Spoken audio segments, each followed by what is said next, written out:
孩子反复咳嗽，真正的原因是这个。门诊有90%都是咳嗽流鼻涕的孩子，有的已经咳了上半个月了。这些情况都是气管慢性发炎。7种抗炎食品分享给妈妈们：第一，菠菜，膳食纤维、维生素 C、E， 抗氧化，降低身体发炎。第二，全谷类，糙米、荞麦、无麸质的全谷物对抗炎非常有用。第三，洋葱，抗炎抗氧化的高手。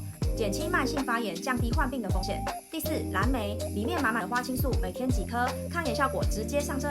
第五，芭乐有多酚物质，效果极好。第六，番茄做菜，茄红素的含量会更高。各位妈妈们，赶快给宝贝安排上，还有更多抗炎的小技巧跟方法，留言抗炎我传给你。